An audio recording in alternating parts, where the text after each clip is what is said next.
Hey Aquarius, your November tarot reading is ready. I am Eleanor. Welcome to Pink Pearl Tarot. I am trying a little bit of a different layout. Hopefully it flows a little better and gets you the information more efficiently. So I have your week to week in these 4 columns, 2 cards per week, and then I have your career and finance, love right here, and then a bonus message and and your theme, which I'm not doing clarifiers on. We're just going to get right to it. So this month you have Verdigris, Agaric, and yes, this is the same card that came out for you in August, Impress. So none of the other signs got a repeat. So they are really trying to. There's actually a theme going from some of your other months this whole year. There seem to be a lot of eyes on you for some reason, and you're standing out from the crowd. You're garnering a lot of attention. So if you've ever tried to mask something about you that makes you different, it could be exactly what is needed to shine right now. And also, the words you give to others right now to boost them up can have profound impact in November. So week 1, you have the Emperor with the Ace of Wands. And so how can I not see this with the wand under the Emperor's butt and not say it's like someone's lighting a fire under your ass? But all jokes aside, something is igniting you to take charge of your domain. The Emperor is a card of integrity, discipline, and self-rulership. So there's some kind of inspiration or spark to get your ish together in a big way. Now, sometimes I think as children, we think of autonomy as being able to do whatever we want, whenever we want. But that's actually that's not control. It's being ruled by your impulses. So you're now taking ownership of your thoughts, your emotional energy, your will, and your personal resources.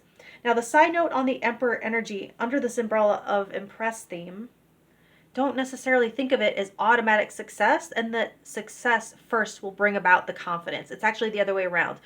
More and more success has been linked to an increase in imposter syndrome. That true confidence of the Emperor comes after having survived and learned from failure. That's who the Emperor is. Week 2, you have the Four of Swords with the Ace of Cups. Silence your mind and let your emotions flow free. Get your mind out of the way and allow your heart to communicate. You don't have to spill all your guts to someone if you don't want to, or let your emotions run you, but allow yourself to feel your feelings without intellectualizing them. Like, take this Emperor, right? He isn't ruled by emotions, but he doesn't have to numb them or avoid them to own them. He feels them and owns them. Now, with the Four of Swords, you're not giving control of your mind to your emotions either, like a paddle wheel. They're asking you to give your mind a break entirely through meditation, nature, exercise, massage, recovering a sleep debt, that kind of stuff. Week 3, you have the Nine of Wands with the Six of Pentacles. And so I'm hearing, yes, we're having this conversation again. So you might have to go another round with someone about what is fair and balanced and what isn't. Now, for others, you may have put a lot of effort into something that hasn't quite paid off, and this says not to give up, because like find your second win, because you could see something returned if you don't quit too soon. And also, the Six of Pentacles, it can indicate mirroring energy. So someone could be responding in a guarded way because you seem guarded. I guess I'll call it like a mutual suspicion. So in a mirroring energy, if you want it to change, you have to change. Week 4, you have the Princess of Wands with the Moon. This is almost picture perfect how moon energy behaves, like the hidden part of the iceberg underneath what you can see.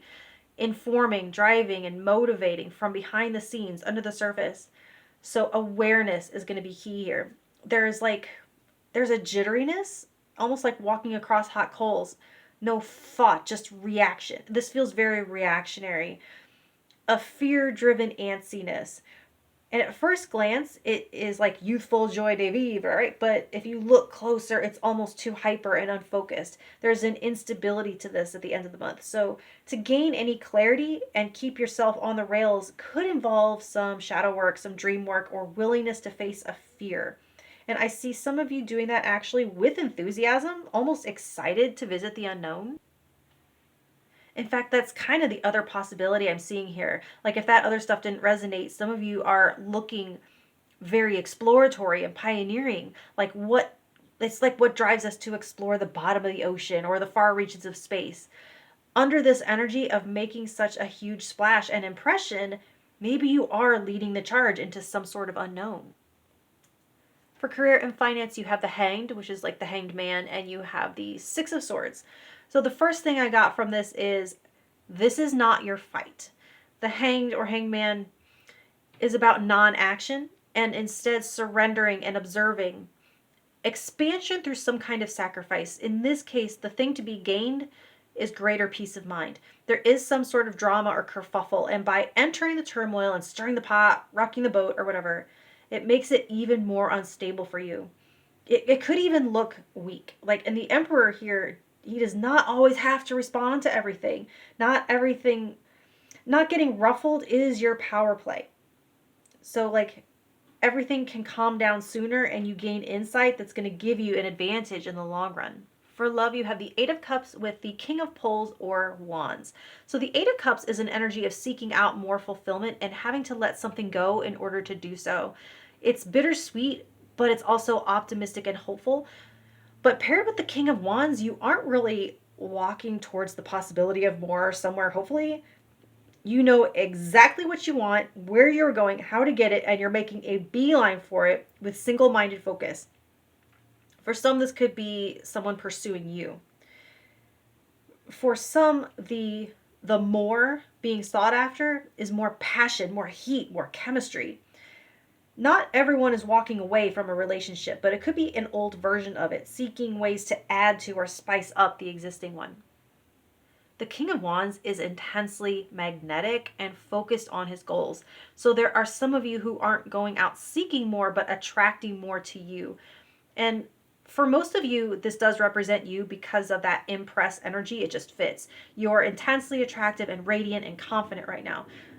There's no chase, just exuding confidence and exhibiting the more that someone could be looking for. Or in some cases, becoming the more that your existing connection needs for you to level up. And by more, it just means more yourself, more focused on what lights you up. So your bonus happiness affirmation quote, it says, write it down, process difficult feelings by getting them out of your head. So hopefully that is helpful. You might want to try experimenting with journaling. Anyway, that's what I have for you, Aquarius. Much love, and I'll talk to you next month. Thank you.